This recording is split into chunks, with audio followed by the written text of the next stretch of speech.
Ano yan? Wala, nakita ko lang. Ang laki.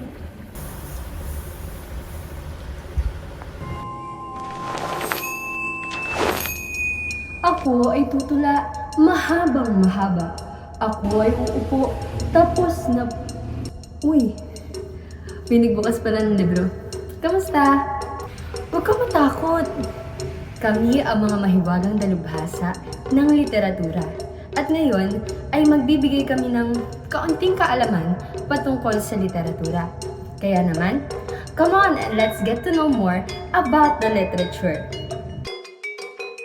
Literature is an art form that uses written or spoken words to creatively express ideas, emotions, and experiences through works like poems, novels, and essays. It helps writers share their thoughts, tell stories, and communicate messages that entertain, inform, or inspire readers. Did you know that reading can make you a better conversationalist?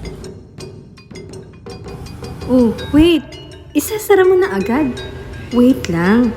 There's a lot more to know about literature. Kaya chill ka lang muna dyan and relax.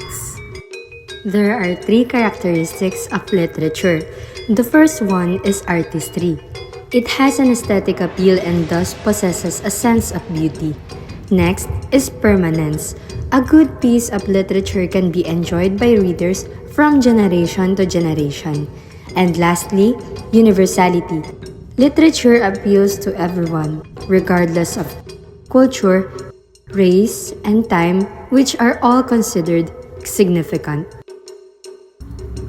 Ngayon, let's find out the function of literature to the society. The first one is to entertain people. It gives those entertainment that appeal to the human lives and evoke pleasure to the readers. Next is to express people's culture and history.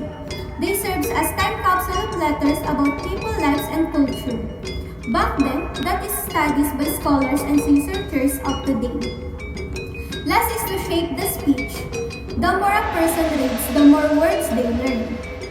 And now, let's find out the examples of illiterate. Locally, we have the famous Ilocano epic, The Biag Nilang Ang by Pedro Bucanet. And globally, we have the well-renowned Harry Potter book by J.K. Rowling.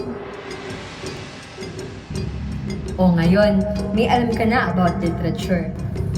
Ako'y lingkod nyo. Salamat sa atensyon mo. Pakisara ang libro at magwawakas na ang kwento.